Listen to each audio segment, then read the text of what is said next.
Hey guys, Kent here, and today I wanted to bring you a video on a new unique released in the Breach League, Arakaali's Fang. Now the dagger is pretty standard except for this one property, and that's 20% chance to cast level 1 raised spiders on kill. So I got inspired to build something with this dagger after having a conversation with a friend about how all the new uniques that GGG's been developing lately have been super awesome. People have been using the claws and the axes and killing Shaper, and it's all really flavorful and cool, and I was like, there's no way this dagger's bad. So I went out to look for information, but there really wasn't much until I saw a video with this. Kind of slow it down here for you. I saw those spiders jump and I thought of one thing only.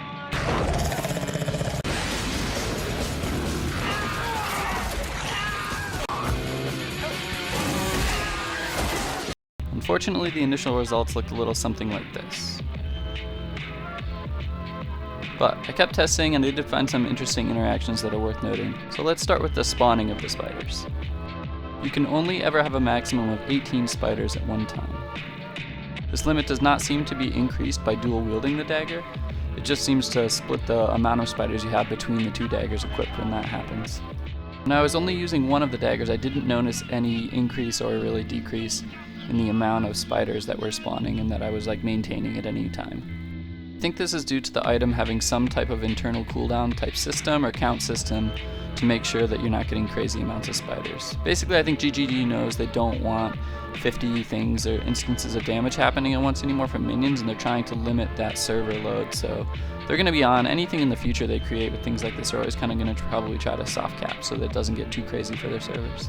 Spell Raise Spiders destroys the corpse and summons anywhere between 2 and 18 spiders. So sometimes you'll be going on a streak without any spiders and then all 18 will spawn at once, or slowly you'll kind of build up to that. You yourself do have to get the kill to have the spiders spawn. And I was doing some testing with SRS to see if they would trigger it, but it wouldn't. And right about the time I was ready to give up and kind of throw in the towel, I noticed something interesting when I was testing the spiders with the poison gem supported. If you watch closely, you'll notice the spiders are killing things and the poison is sticking, and then they're spawning from the corpses and kind of self-sustaining in a way during this little segment here. That's due to the way the game handles on-kill effects when damage over time is involved. This is some info I picked up a long time ago while researching Fire Trap for on-kill effects.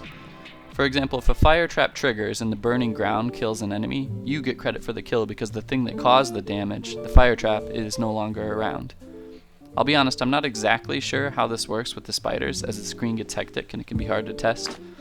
I'm not sure if the spider that applied the poison has to be despawned for the on-kill effect credit to go to the player. What I do know is that by supporting SRS and the spiders from the dagger with poison, you can get more spiders to spawn regularly even though your character isn't dealing the killing blow. It's also worth noting here that the Necromancer Ascendancy Beacon of Corruption also works with the spiders, and it will give you credit for kills to enemies that die in the cloud. Here's a little footage of the spider death cloud with absolutely no minion life increases from the tree. It's pretty lackluster, but who knows, maybe it could be something for a build that scales minion life and sockets minion life support into the dagger itself.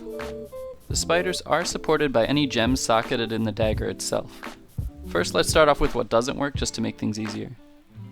Empower does not work, so no level 4 spiders. No trigger gems either, so no curse on hit spiders. Increased duration has no effect, as well as the area of effect support. You can't socket Spell Echo to cast Raise Spiders again, and Convocation has no effect on the spiders, so you can't really bring them along with you, but you spawn them at a decent enough rate that it isn't too big of an issue.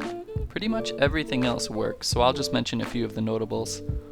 Multistrike causes them to triple jump. I'm not sure if this is awesome or bad. If you want to think about it as far as Leap Slam with Multistrike used to go back in the day, sometimes the spiders will be just jumping at a dead target 2 additional times. Culling Strike works. Poison seems to work especially well. I'm not sure if they have an innate chaos damage or something like that. Minion speed and minion damage work. Fortify also works, and any of the added damage types, most likely added chaos would be your best bet here. Lastly, I'll get into the damage and stats on the dagger itself, and then talk briefly on what type of build can make best use of this weapon. The physical DPS is on average slightly higher than a Beano's. When you consider the flat added chaos roll, you cap out in the high 290s for total DPS, versus Beano's 240. But Beano's obviously has other huge advantages over this dagger, namely higher crit chance, attacks per second, poison prolif, crit multi, and a little bit of increased dot damage tacked on as well. One thing the Dagger does have going for it is a 15% chance to poison. In a dual wield crit build with Adder's Touch passive, this would bring any class up to 60% chance to poison on a crit. Throw in a Void Heart and you're sitting pretty decent for poison chance. I will reiterate, the 1.2 base attack speed is pretty bad though. When it comes down to it, I think this Dagger is probably for Necromancers only. To get the spiders to really function, you've got to be casting Flesh Offering, and it's the only Ascendancy I know of that benefits much from casting that. Most of the footage you've seen in this video is from my Scourge Necro I was building, and I just used the Dagger to get me to level 70. The build was far from optimized in damage or support for the spiders, so keep that in mind, it could get better, but I did have a small mix of about 100% minion damage and a few other small bonuses for those spiders running around. If the Dagger has any place in an endgame build, it's most likely in some kind of animate weapon, united in dream poison build. I'll admit I've never played that build, but having another 12 to 18 attackers sounds decent, and the spiders could be a good source of minions to start out as you ramp up on white weapons from the ground. Are those 18 attackers better than using a shield for that build though? I guess that's the question. I've never been much for minion builds, and I don't really feel like dropping 5x for United in Dream, so I'll leave that to someone else who wants to test. That's all the info I came up with after playing around with this Dagger for a while. It is obviously an absurdly good leveling Dagger from 53 into your mid-60s when you transition to endgame. Currently it's probably just a little too expensive and new to fit in the role of good leveling unique. Thanks for watching, and if you want to see more, I'm streaming on Twitch at Kinch45.